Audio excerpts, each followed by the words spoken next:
Friesland. Jongpraters bij René Koster. Omroep Friesland. Alle dagen night. Welkom bij voor eerst de laatste Jongpraters.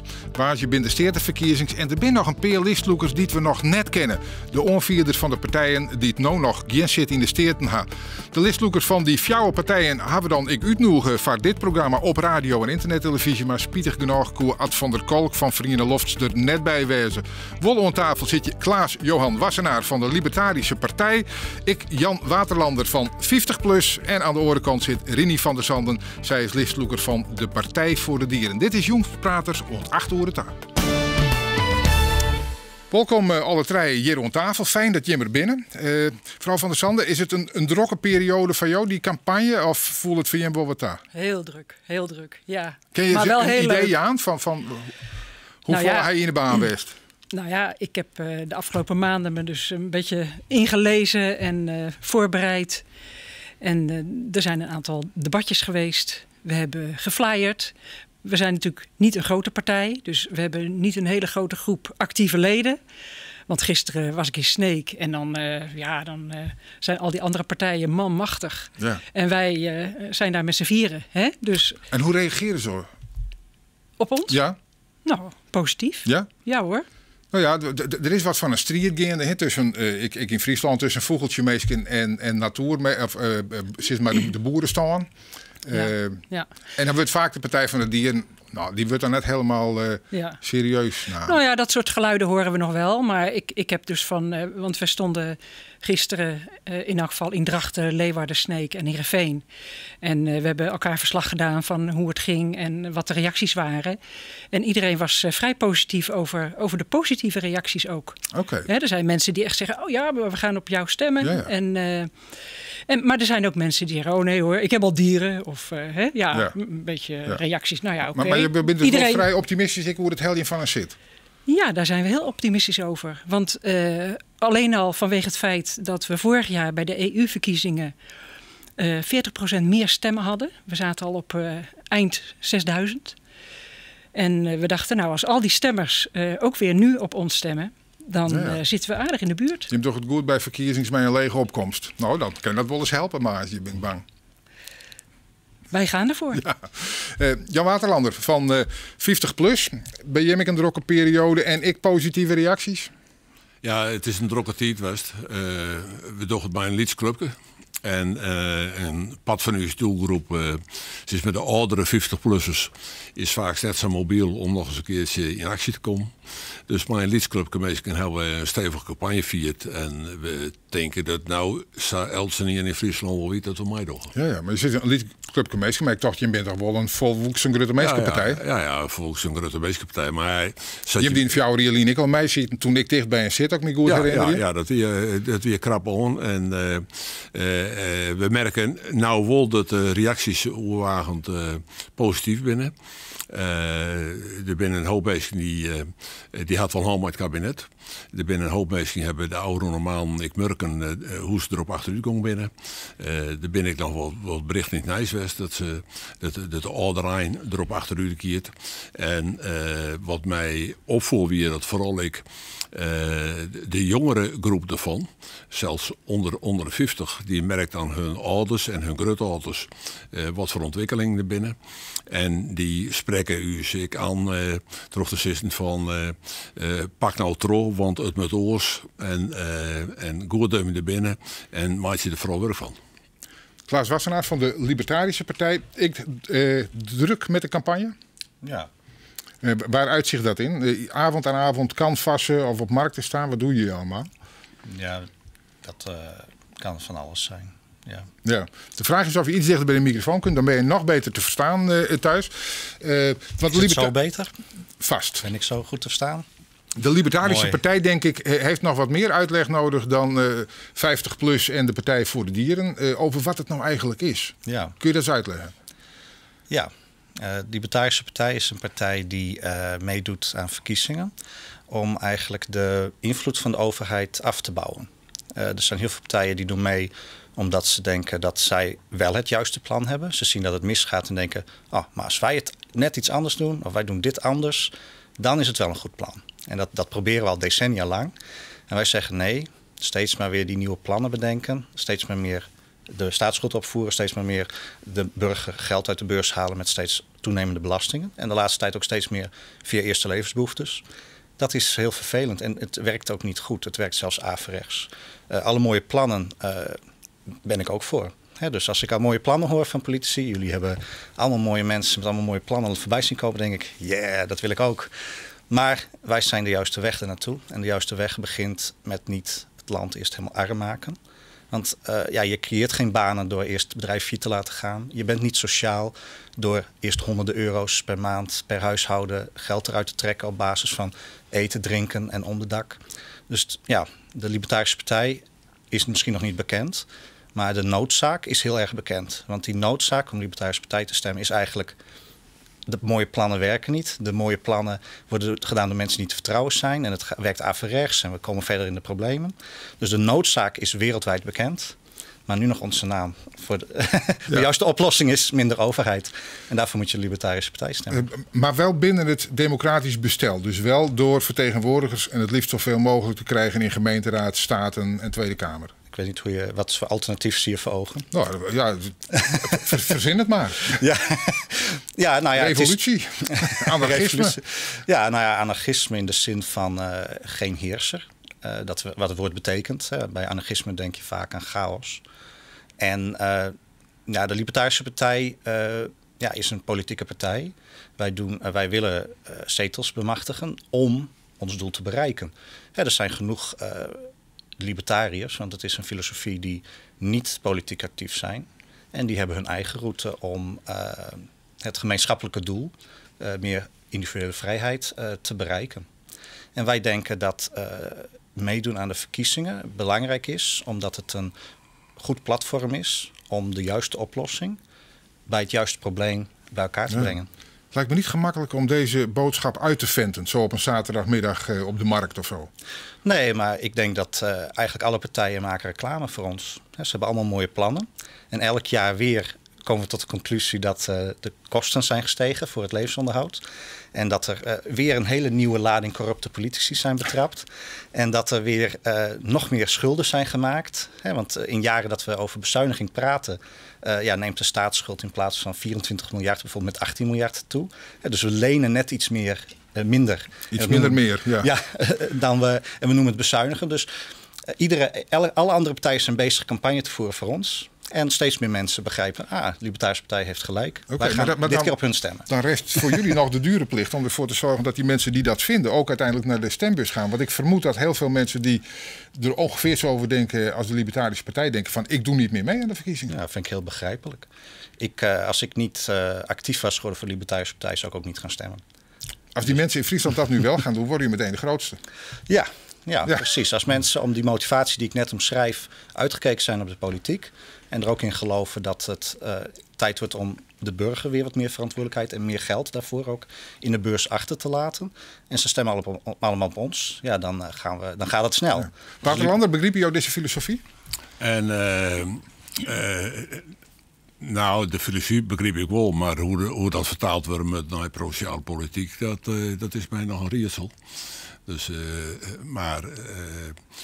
als we zit krijgen, dan show wordt het wel. Ja, maar goed, de vraag van heel soort mensen is misschien ik wel wat 50 plus nou met provinciale politiek, maar het is dus ik een raadsel. Want denk je het net hoe pensioen, om maar eens wat te nemen? Nou, dat is net weer een inkoppelijke succes. Want in een groot pad van Friesland is meer dan de helft van de mensen 50 plus joden. Dat er zo'n soort ouderijn binnen had consequenties voor de levens, voor het werk, voor het wenje, voor de zorg, voor het IPB vervier. En de grote partijen of de partijen die al langer bestaan, die laten dat volgens u aardig lezen. En wij vinden dat voor de joodijstige en het toekomstige Ouderijn in Friesland er een aantal punten natuurlijk op de agenda zetten worden. En het is te gek om los erin. Zult het basic ouder worden, dat gaat vanzelf. Maar wij vinden mensen de rug op hebben om fatsoenlijke ouder te worden. En zou het nou gaat, zowel landelijk als in de provincie, denken wij net dat het goed komt. Mevrouw van der Zanden, Partij voor de Dieren. Je zult zitten kennen, daar wie eigenlijk al wel een alternatief voor GroenLinks is toch ook heel diervriendelijk? Ja, maar de Partij voor de Dieren die mikt echt op al diegenen die helemaal geen stem hebben. En dat zijn de dieren en de natuur en het milieu. En dat doen wij nadrukkelijker dan die andere partijen die u noemt. Daar kan ik me dan zit maar in de landelijke politiek nog wel wat bij voorstellen. Hè? Want dan gaat vaak ook om maatregelen die in Den Haag of misschien zelfs wel in Brussel naam worden. Maar op provinciaal niveau, specifiek voor de dieren. Nou, alles in deze provincie heeft te maken uiteindelijk met dieren. Want alles hangt ook met alles samen. Het hele natuurbeleid en het landbouwbeleid, dat heeft alles te maken met dieren. En het dierenwelzijn. En zowel de productiedieren als de dieren in het wild. En hier in Friesland is bijvoorbeeld 25% van alle plofkippen die wonen in Friesland. En toch zullen gemiddelde Friesland is een natuurprovincie. Wij leven hier dicht bij de natuur. Wij hebben het veld geregeld in, al of net met de polstok op de schouder. Maar wij zijn haast in je met de natuur, een soort. Maar dat klopt het nevens jou net? Nou, kijk, ieder kan er een bepaald gevoel bij hebben. Maar ik denk dat wij eigenlijk in Friesland bezig zijn om alle natuurlijke evenwichten juist uit zijn verband te rukken. Het is ook niet voor niks dat door de wijze waarop er bedrijfsvoering in de agrarische sector plaatsvindt, dat daardoor de weidevogels langzamerhand verdwenen zijn. En dan wordt er door de provincie, terwijl ze stimuleren dat de grootschaligheid door kan gaan, wordt er als het ware nog een soort fooi gegeven om de weidevogels nog weer te behouden. Maar dat is in feite heel tegenstrijdig beleid. Dat is symptoombestrijding. En ik denk dat je de zaken bij de bron moet aanpakken. En in alle provinciale notities die ik in elk geval heb gelezen over de ganzennotitie en de weidevogelnotitie, daar staat ook nadrukkelijk dat de bron ligt bij het te lage waterpeil, het eenvormige raaigras, et cetera. Ja. Maar van de Libertarische Partij, lezen jou die beleidsnotities, werd mevrouw van der Zanden toen had ik al hier? Nou ja, misschien niet zo op de manier zoals zij ze leest. Wat ik bijvoorbeeld lees is meer waar het geld wordt verspild. Ja, want ik weet dat aan de ene kant verdwijnen heel veel banen.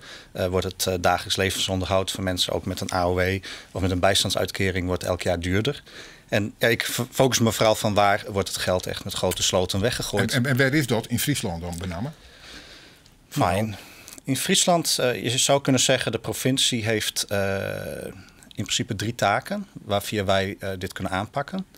De eerste taak is dat de rol van de Eerste Kamer belangrijk is. Dus dat is de landelijke politiek? Juist, wat je bijvoorbeeld ziet, wat de Eerste Kamer nu op dit moment bijvoorbeeld niet doet, is dat een paar jaar geleden werd de belasting opgevoerd met 5 miljard euro per jaar om kinderopvang te bekostigen. Nou, in de afgelopen jaren is dat beleid is stelselmatig uitgekleed en versomberd. Maar we hebben niet die 5 miljard teruggekregen. Zelfs niet een stukje. Sterker nog, de lasten zijn verder opgevoerd. En ik vind dat de Eerste Kamer eigenlijk zou kunnen zeggen van ja, we hebben toen akkoord gegeven, maar dat is niet de wet die wij akkoord hebben gegeven. En maar dat bloot wat in Den Haag. Goed, maar dat is de eerste stap. De tweede stap is, de provincie heeft een belangrijke rol in het controleren van gemeentes. Gemeentes zijn ook verantwoordelijk voor het op de huid zitten van ondernemers en burgers met het opvoeren van lasten. En de provincie heeft daar een hele belangrijke taak in om dat te corrigeren en te controleren. Dus daarin kunnen wij een rol spelen. En de derde is de provincie zelf. Als je naar de provincie gaat, bijvoorbeeld naar de website, dan is het bij wijze van spreken home, subsidies, info. Dus wat doet het is alsof de provincie alleen maar bestaat om honderden miljoenen euro's door te sluizen naar projecten die misschien, waar ik van zeg, heel goed, maar waardoor onze keuzevrijheid wordt ontnomen. Een simpel voorbeeld, er zijn biologische boeren die krijgen geld om te bestaan. Maar ik zeg, Friesen kunnen beter zelf geld hebben, zodat ze biologische kaas of biologische aardappels kunnen kopen. Ik wil dat mensen zelf die verstandige keuzes kunnen maken. Een hele andere manier van denken. Precies. Daar komt het op de dat subsidie, dat hele rondpompen, dat legale is van de bevolking en dan aan een stel mensen die 1 keer in de 4 jaar kiest, maar laten beslissen waar het heen moet rollen. Dat kan veel meer worden afgebouwd. Aan 1 keer in de 4 jaar stemmen moet eigenlijk zo min mogelijk macht, prestige en geld kleven. We praten er dadelijk over terug. En dan praten we over wat is meesken nou dwaande houdt. Hoe het nou komt dat ze zo bevlijm binnen in deze politiek. En dat ze hier een heel soort tijd en geld insteken en energie om oren ervan te uitzoeken dat zij eigenlijk op deze partij stemmen moeten. Maar om wat een beter beeld te krijgen van deze meesken aan tafel, heb ik vragen van wat is nou je persoonlijke muzikale voorkeur. Jan Waterlander. Wij hien jou dat ik vreeg en jou kwam dadelijk met een Frieske evergreen. Ja. En daar heb ik 2 redenen voor. Als daar naar vregen was tenminste. Nou, vertel eens. Ik ben in de beginperiode, toen ik in de politiek kwam, heb ik stevig mantelzorg die bij mijn oude lui die eind 80 worden binnen. En dit versje is een favoriet versje van mijn heid. Dat heb ik spelen op zijn begrafenis. Dus daar heb ik bijzondere herinneringen aan. En het ooridee wat ik erbij heb is dat er in Friesland een verschrikkelijke soort bad op het merk van chanticoorden, van Frieske krieten, van fanfares, van drumbands. Vooral die hem doelgroep zoekt denken. Er is een verschrikkelijke hoop cultuur in dwarpen op het platteland. In elk dorp bad wel wat. En ik woer mij de karve dit van Rolling Home. Ik omdenken vrede voor al die cultuur, die liedskalige cultuur dicht bij de mensen die we in Friesland koesteren moeten. Friese mutens.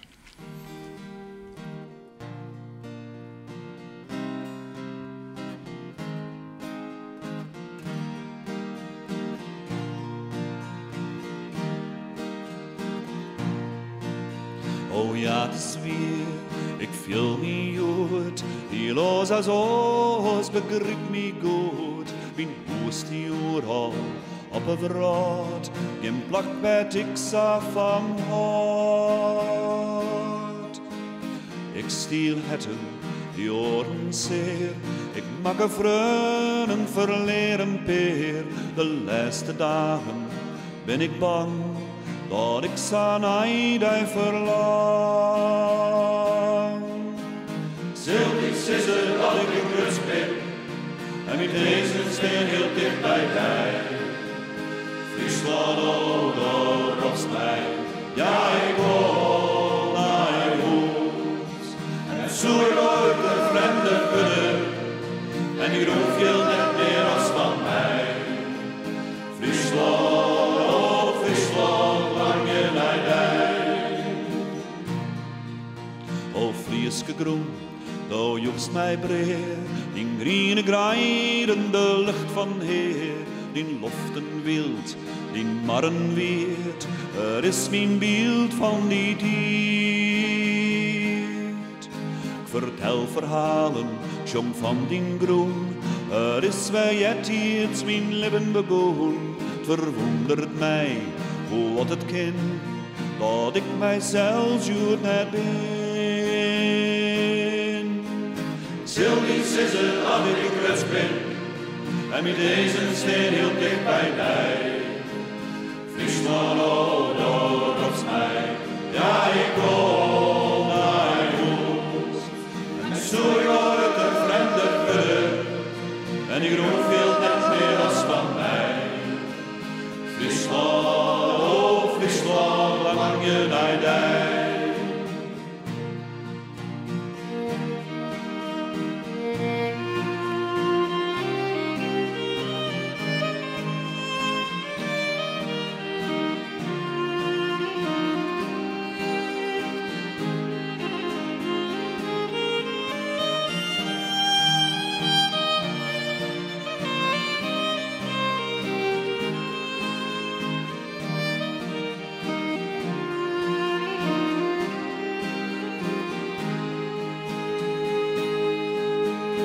Let me tell you that I love you, that I think about you all the time.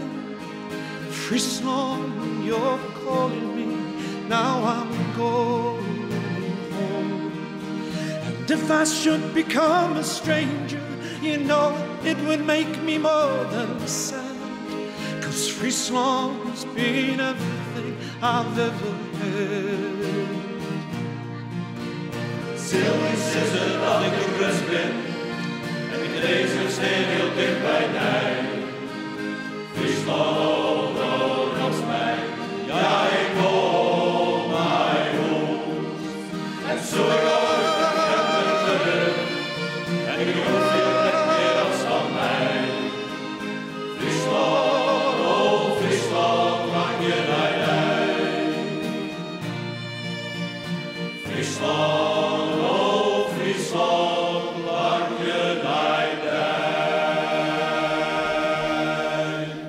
Ja, muziek die eigenlijk alle Friesen wel een beetje meisjongen kennen. En op zijn meest neurieën de Fries om Utens van Rolling Home. En we draaien omdat Jan Waterlander, de listloeker van de partij 50 plus voor de stedenverkiezings van komende waasje, zei van dat wil ik eigenlijk wel graag draait haar in dit programma. En had niet uitlijn waarom.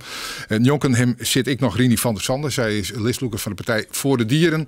En Klaas Wassenaar, hij is listloeker voor de Libertarische Partij. Drie partijen die het nou nog net in de steden zitten. Maar nee, waasje heel graag wel een zit daarin krijgen willen. Wat er verlet van is, dat bepaal je hem. Komende waasje, wij stellen ze nou in elk geval on je hem voor. Dat concreet even hoe muziek die je mooi vinden. We zeiden al, wij vallen beide Waterlander wel in de doelgroep die het qua leeftijd wel meisjongen ken ik in zijn koor.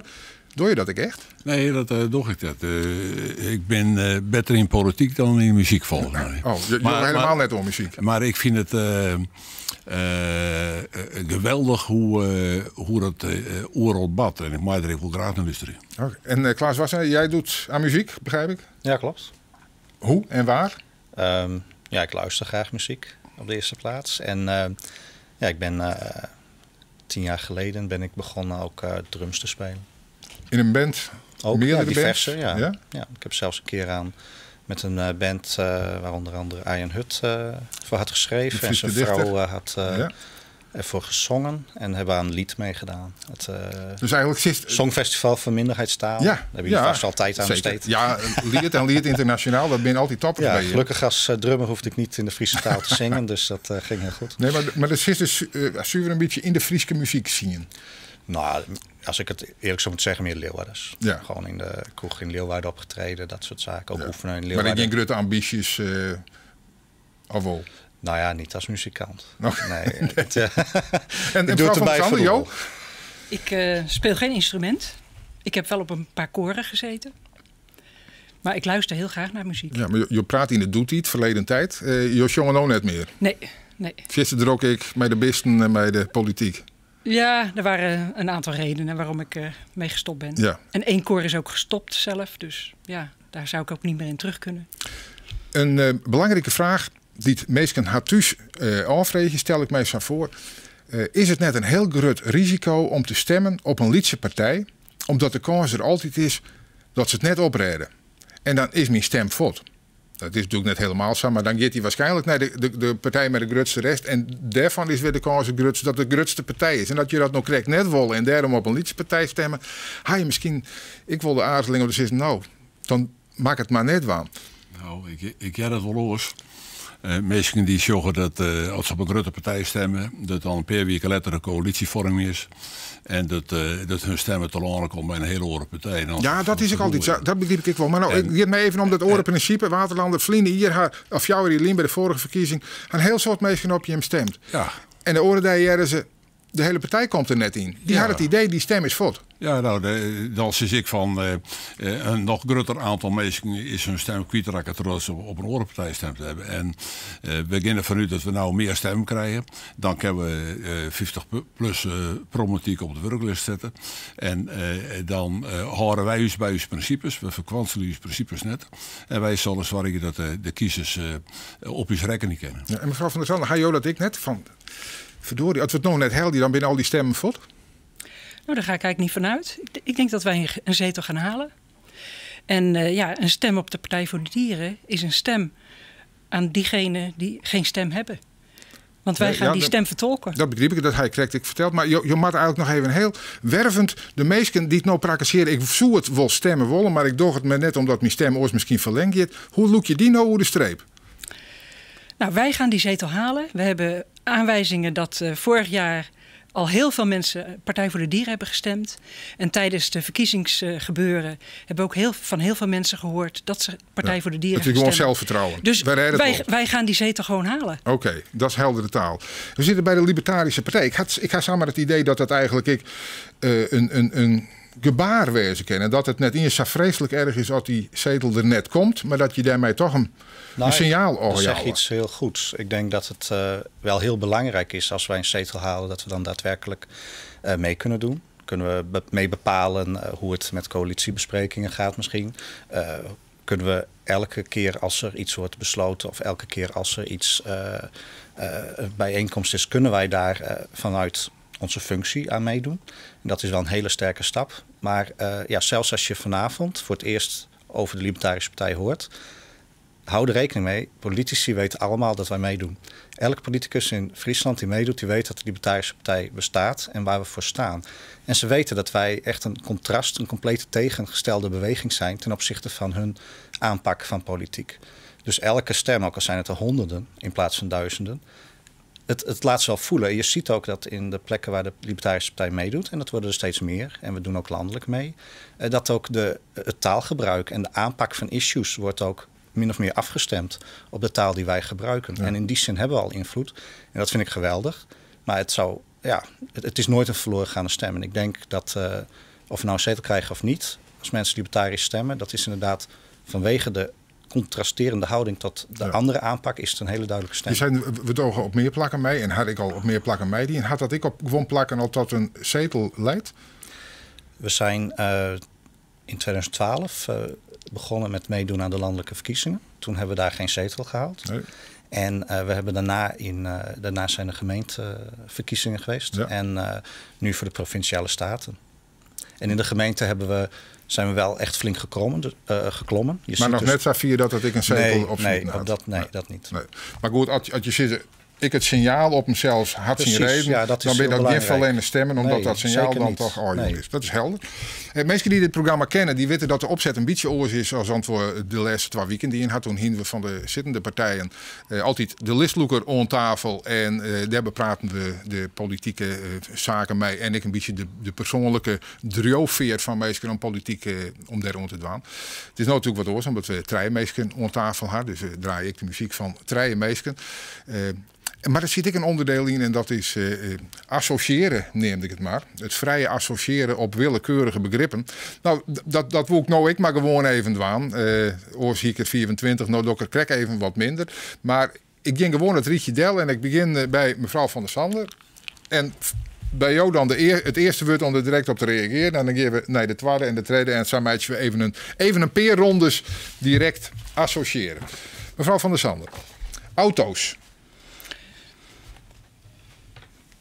Het is dat het nodig is. Ik ben niet echt een liefhebber van autorijden. Punt. Dat is lang genoeg. Okay. Heer.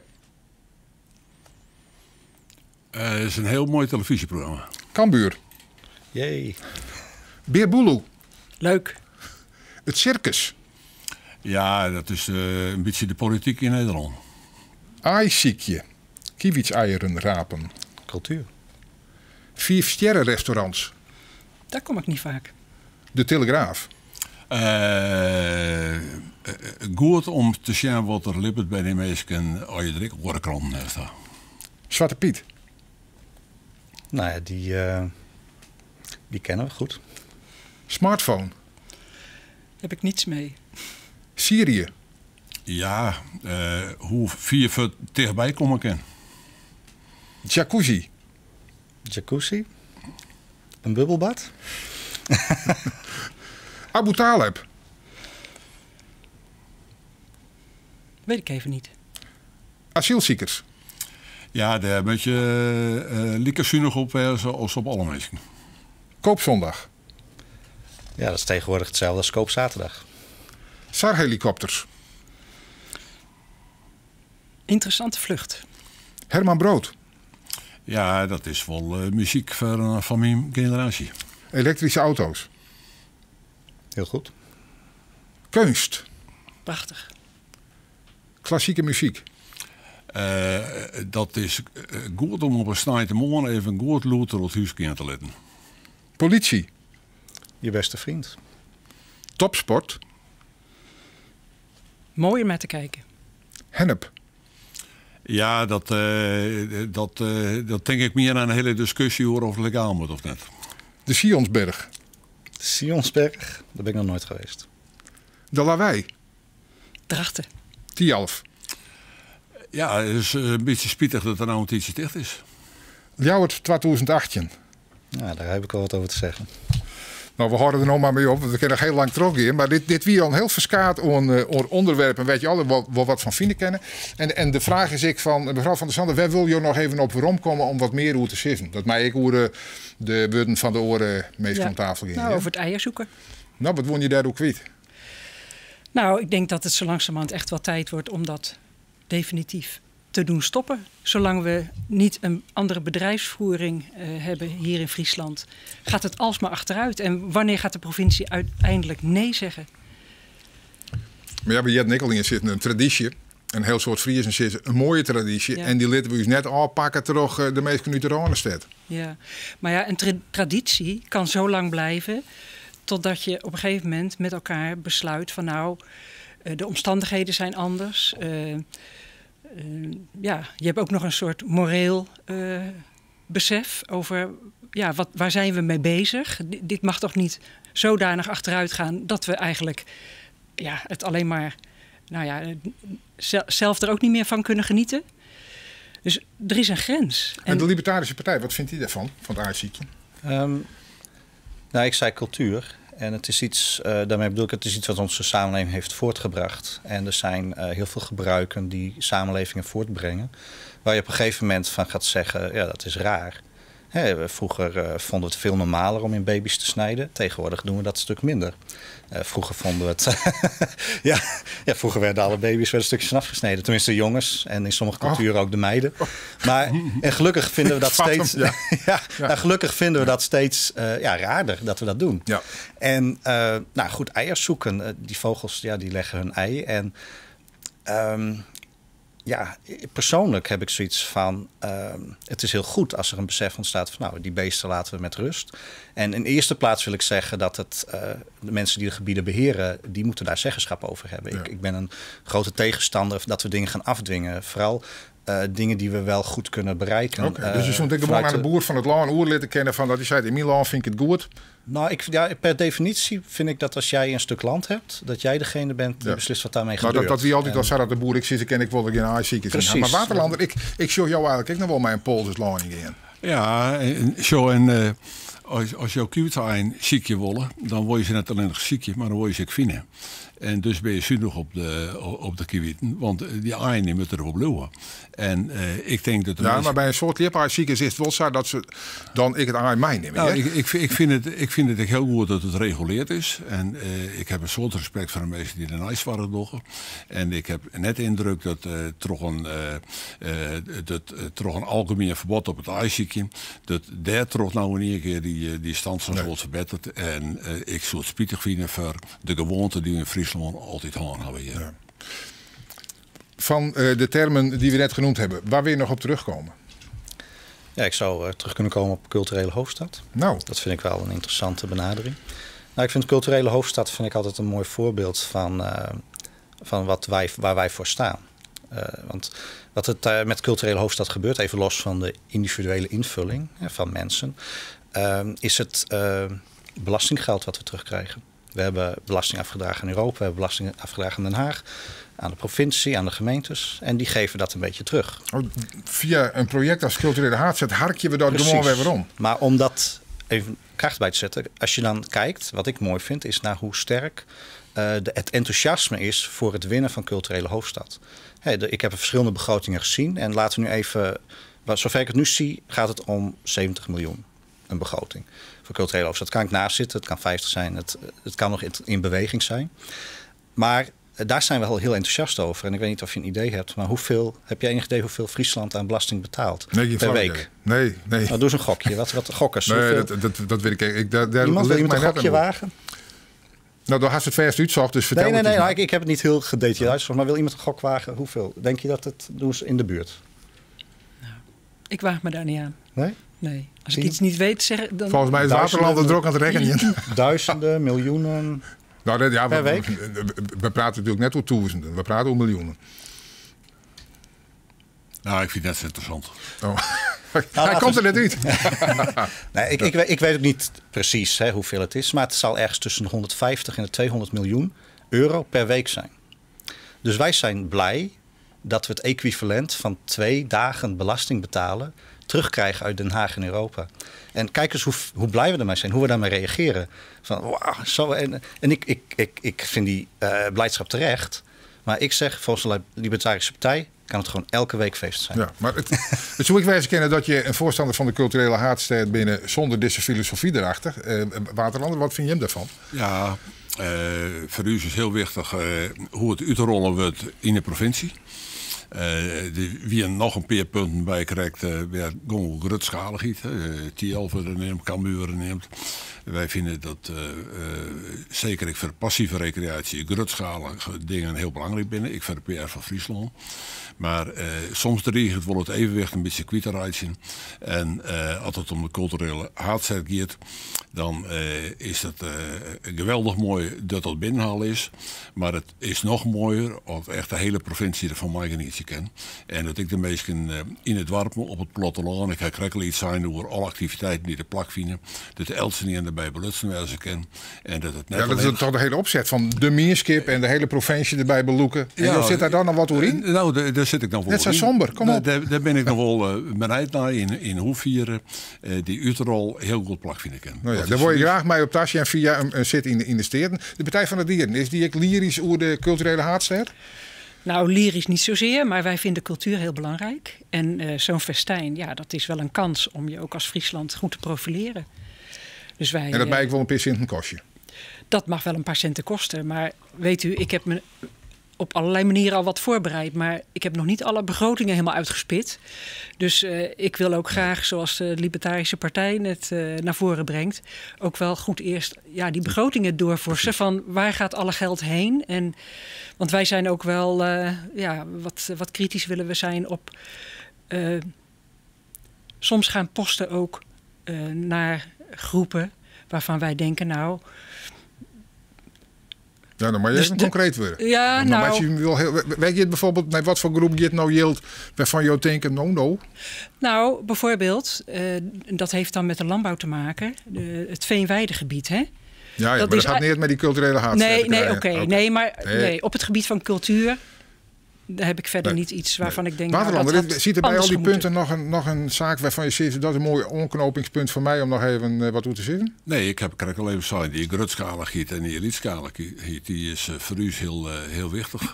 Ja. En, Maar je wil ook net op een politie waarom komen of de oren dingen die ik neemt have of Syrië of... nee.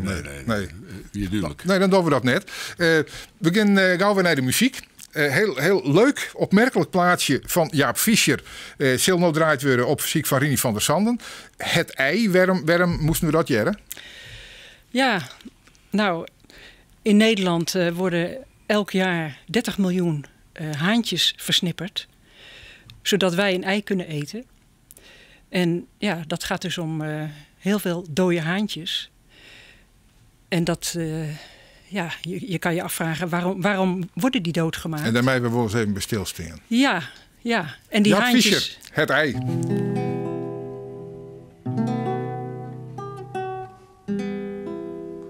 Ik kocht een ei, de melkboer zei, het komt zo onder de kip vandaan. Ik ben nog te laat van huis gegaan om het mee te kunnen nemen. Hier heeft u een jong leven voor 16 cent of meer. En namens de ouders smakelijk eten, meneer. Het lag nog warm, te leven in mijn hand. Ik mikte reeds zorgvuldig op de harde hete rand van de pan. En ik kon de geur al ruiken van dit al te vroeg geremde kuiken. Toen het ei zei, denk eens dat het een jongetje is dat je hier gaat staan bakken. Denk eens dat het je broertje is dat zacht zist in de pan. Denk eens dat hij verkrampt uit angst de rand probeert te pakken. En dat hij dan terug in de boter glijdt. Wat dan, wat dan? Ik rolde het zorgvuldig in een deken. En heb toen zelf 2 weken liggen wachten op iets moois. Slecht verwarmd door een hoop, slecht verwarmd door een laken. Tot het ei begon te kraken. En het kuiken zei, haha, het was geen jongetje dat je had willen bakken. Haha, het was je broertje niet dat in de pan was gegaan. En ik had me weer voor de zoveelste keer door een kuiken laten verlakken. Maar de volgende dag had ik rijst met hele jonge kip of haan. Jaap Fischer, hij zong over het AI, het ei. Dat die er op verzoek van Rini van der Sanden, zij is listloeker van de Partij voor de Dieren, te stemmen komende waarsje bij de stedenverkiezingen hier in Friesland. Jonker zit Jan Waterlander, hij is listloeker van de Partij voor de Senioren. Zo'n je zitten kennen 50 plus en voor de Libertarische Partij zit Jan Wassenaar hier aan tafel. Hebben we deze drie partijen wat in het centje zetten en dus nog net verdienen loft. Dus ik een partij dat we het verder nog net door hakken omdat de listloeker spietig genoeg jong verhinderd is om hier te wezen. Maar daar kan ik nog op gestemd worden. En vanzelf die 10 partijen die er al 14 dagen al winnen. En al die listloekers hebben ik vregen om de dream van Friesland te formuleren. Omroep Friesland had een campagne, zodat ik overal hier om je heen dreamen van Friesland. Daar ben heel soort op ingestuurd. Dat wordt nou uiteindelijk de ultieme dream van uitkeers. En het mooie van een dream is, het hoeft ik net per vast wat te wezen wat je echt uitvieren kennen, maar wel wat je graag wilde. Het zal de Libertarische Partij wel onspreken, denk ik. Wat zou jouw dream van Friesland wezen? Dat je dat nog eens mooi formuleren? Ja, als ik het heel kort zou zeggen, zou ik het liefst zien dat iedereen de mogelijkheid krijgt om zijn eigen waardes na te leven. Mensen verschillen in welke dingen ze belangrijk vinden voor hun leven. En waar zij waarde aan hechten. En ik wil eigenlijk zo groot mogelijk de ruimte maken voor ieder individu om die waarden in te vullen in hun leven. De grens die wij daar eigenlijk aan willen stellen, willen we beperken tot het beschermen van het bezit en het lijf, het individu. En dat betekent dat jouw dromen moeten beperkt blijven tot wat jij met jouw middelen kan bereiken. En je mag niet claims leggen op het lijf of op het bezit van andere mensen. Maar binnen die kern moet je eigenlijk, of binnen die vrijheid moet je de mogelijkheid krijgen om maar als je in balans met de natuur wil leven, moet je dat kunnen doen. Moet je gewoon kunnen gaan bouwen, kunnen gaan zorgen. Wil jij totaal iets anders, dan moet je dat ook kunnen doen. En die verantwoordelijkheid moet bij jou liggen. Ook de verantwoordelijkheid om de ander diezelfde ruimte te geven. Ik krijg het idee dat je een soort utopia wil. Het is maar een mooi eiland, zonder dat het bij een land zit en zonder aan regels en wetten doen, maar waar de meeste gemeen waar die terwijl bepalen hoe ze doen. Ik formuleer hele belangrijke wetten. De wetten dat je van jezelf bent. Dat is een hele belangrijke wet. Dat is een wet die door elke andere partij wordt gebroken. Elke andere partij zegt, jouw tijd is van mij. En jouw lijf is van mij. Er zijn zelfs partijen die willen de dienstplicht weer invoeren. Als een partij jouw belasting laat betalen, zegt ze eigenlijk een deel van jouw tijd is van mij. En als ze jou verbieden om ergens te gaan wonen op een manier dat jij wil wonen, zeggen ze, jouw leven is van mij. Jouw waardes moeten mijn waardes zijn. Je kent ik omdraaien. En ik zit, wij bij mij waar een meerskip en jou bent deel van deze meerskip. Juist. En als jouw deel van deze meerskip binnen, dan betaal je dus ik mij aan de meerskippelijke dingen die we doen. En dat gaat via de belasting. Ja, dat snap ik wel. Ik snap hoe het werkt. Maar dat betekent niet dat dat de manier is. Jan Waterlander, wat is jouw dream van Friesland? En misschien haal je er wel meer, dat mij ik. Zowel mijn eigen als een wichtige dream van 50PLUS is dat alles wat mensen neder gaat, bereikbaar bloed. En bereikbaar is en bereikbaar bloed. En dat kan je heel wijd zijn. Dat kan je over zorg, over recreatie, over werk. Dat kan over sociale contacten gaan, over veiligheid. Alles wat mensen neder gaat, moet ze bereikbaar horen kennen in Friesland. Bereikbaarheid. Zowel in de concrete zin van het woord als in de oerdrachtelijke zin van het woord. Heel goed. Ja. Mevrouw van der Sanden, Partij voor de Dieren. Wat haal je als dream van Friesland? Ja, nou, ik zie een Friesland voor me waar alle natuurlijke evenwichten zijn hersteld in de flora en fauna. En als die natuurlijke evenwichten hersteld zijn, dan gaan wij als mensen veel meer in harmonie met de natuur leven. En dan is er ook een hele andere manier van landbouw en veeteelt mogelijk. En daar is ook een goede boterham dan in te verdienen. Want wij koersen in Friesland nu op grootschaligheid en meer en groei. Terwijl we eigenlijk moeten naar beter kwaliteit. Want iedereen in de hele wereld kan melk produceren. Maar wij zouden in Friesland met al die bloemige weiden, waar de weidevogels dan natuurlijk weer terugkomen en de ganzen wegblijven. En de muizen, nou ja, die houden we wel, maar die houden zich ook wat tammer. Dan zouden wij zo'n fleurige provincie worden dat wij heel uitnodigend zijn. We zouden nog wel wat fietspaden extra moeten maken voor bewoners en voor kinderen. Misschien wel aparte fietspaden, want daar is veel behoefte aan. Dat heb ik vorige week nog tijdens een debat gehoord. Maar dan zouden wij een mooie vaar- en fietsprovincie kunnen worden, waar we allemaal heel, heel blij van worden. En als dat al zou kunnen worden gerealiseerd in 2018... nou, dan zijn we helemaal de provincie van de wereld. Ja, dat laatste is vrij concreet, maar dat ervoor dat toch bij mij ik wel wat het beeld van een soort utopia oproepen. Kijk als bij de Libertarische Partij. Nou, ik denk dat wij eigenlijk nu bezig zijn de aarde tegen ons in het harnas te jagen. Omdat wij die aarde zo uitbuiten. Wij verspillen enorm veel grondstoffen. We halen ook allerlei voer uit andere landen over zee. Wij doen maar alsof de hele wereld van ons is. Maar dat is niet zo. En daar zullen we een keer de rekening van krijgen als wij niet radicaal anders met onszelf en met onze omgeving en met de natuur en alles wat leeft omgaan. Is er een land of een regio ergens op een verhaal waarvan je zit van dat is eigenlijk mijn ideaal, zou zoek het in Friesland graag willen? Nou, ik ben onlangs nog in Nieuw-Zeeland geweest, want daar woont onze dochter. En nou, daar zie je dus echt nog alle vee buiten lopen. Dag en nacht. Maar hoe grutskalig iets prutsen, als de boeren daar aan het werk binnen, die weten echt wat grutskalig is, heb ik begrepen. Ja, dat neemt ook steeds meer toe. Maar de kritiek daarop van Nieuw-Zeelanders neemt ook toe. Want daar schijnt het water behoorlijk vervuild te worden. En ik denk dat daardoor het imago, en datzelfde heb je hier in Friesland, het imago hier, dat moet ook niet zo zijn dat wij een bio-industrie gaan worden. Want de melkveehouderij is eigenlijk wel op weg bio-industrie te worden. Dat moeten we eigenlijk niet hebben. Het is een duidelijk verhaal. Wij praten jong met rijen bevlijne meesken die een soort tijd en geld en energie stekken in de provinciale politiek. Ze had ik een ideaal voor ergens, dat volgens ik wel duidelijk. En ik wil in het laatste rondje eigenlijk nog wel even wat weten werd die bevlogenheid werd dat wij komt. Is het bij jou verklaarbaar waarom je zo enthousiast voor de Libertarische Partij bent? Ja, in mijn geval is het echt noodzaak. Ik wil het liefst dat ik niet in de politiek hoef. En dat ik gewoon de ruimte heb om volgens eigen waarden te leven. En daar zoveel mogelijk invulling aan te geven. En dat wordt mij ontnomen. Zo zie ik dat. En het net was natuurlijk een droomschets. Maar ik wil eigenlijk zorgen dat Friesland een provincie wordt waar je makkelijk kan werken. En werken, dat hebben we eigenlijk hier nog niet besproken. Alle partijen hebben het over werk creëren. De overheid creëert geen werk.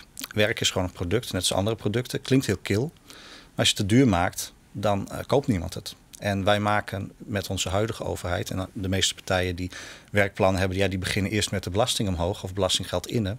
We maken ons land duur. We maken Friesland duur. Ja, daardoor zijn er heel veel mensen die geen baan hebben. Daardoor gaan bedrijven failliet. Het wordt tijd dat daar wat aan wordt gedaan. Maar het feit dat je daar zo voor inzet en dat het tot nota nog nooit ergens een zetel opsmieten had. Nou ja, wil je daar net heel teleurgesteld hoor? hoor? In 2012 hebben we voor het eerst meegedaan met landelijke politiek. Toen deed ik zelf nog niet mee. Daarna ben ik voor de gemeenteraad in 2013 actief geworden. Dat hadden we aanzienlijk meer bekendheid dan in 2012. En nu doen we weer mee. En ik zie dat onze thema's steeds meer en ook onze woorden en onze aanpak steeds meer terugkomt bij andere partijen. En dan ging ik om een signaal, dus in wezen maakt het dat ik naar de ja, ik denk dat ik in die zin gaat het de goede kant op. Ja. Hoe komt het dat Jan Waterlander zo actief is in 50PLUS? Nou, even los van 50PLUS, maar ik ben mijn hele leven eigenlijk wel druk over wat oorsmut en wat beter ken. Ja, je bent jij politiek actief is in orenpartijen? Ja, maar ik heb een hele hoop vrijwilligerswerk en ik heb in het onderwijswerk en altijd wie ik daar dwaande mij verorings- en verbeteringen. En ik zag nou dat de achteruitgang bij oudere mensen heel slim wordt. En ik zag dat er een hoop mensen binnen die zelfs net van elkaar krijgen om dat te verhoren. Mensen worden steeds ouder, in de politiek worden de mensen steeds jonger. In de Tweede Kamer zit dat hier die Bopper 64 is.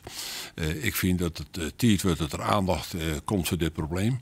En dat een partij als 50PLUS in de gelegenheid komt om dit soort zaken op de werklist te zetten. Ja, maar dan ga je het aan tijd om de hele dag mooi te fietsen en een boek te lezen, muziek te harken, de tuin achter wat bij te houden. Maar in steeds daarvan kroepen jou weer de vergaderzaal in om beleidsnotities te bespreken. Ja, nou, ik hou wat tijd over voor de oren dingen.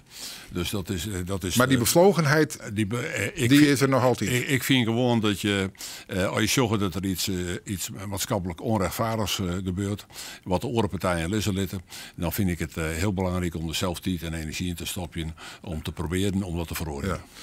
Dat mevrouw Van der Sanden en ik bevleien is, dat hebben we wel van in al de zaken die ze naar voren bracht. Is dat te verklaren, werd dat wij komt?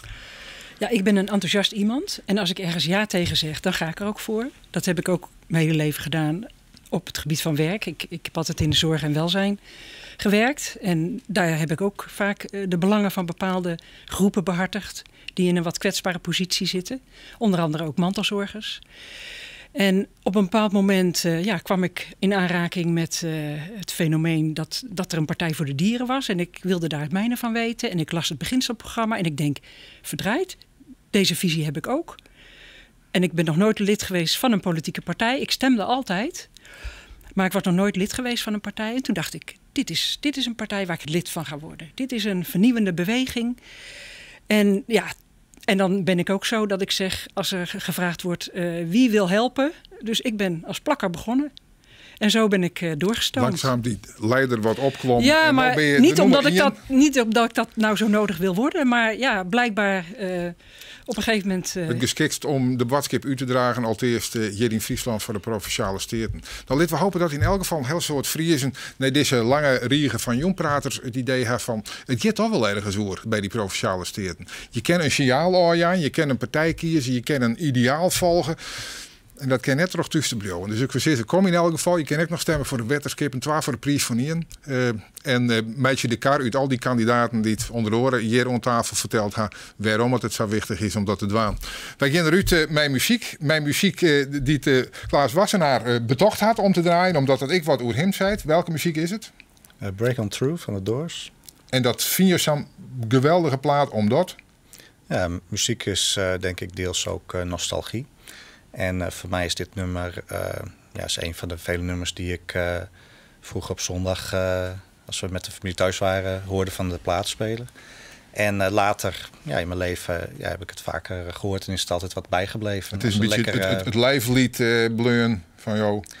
Nou ja, ik heb een hele diverse muzieksmaak, maar dit nummer is altijd wel een van de nummers gebleven die ik ben blijven luisteren. Oké, zitten we er even naar hier. Meest aan tafel, dank u wel en succes waars die. Dank je wel. De Doors.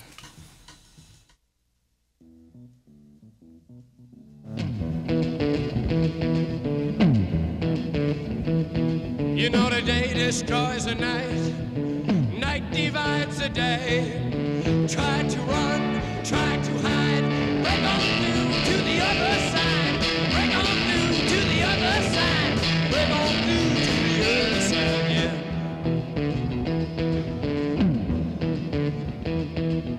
We chased our pleasures here,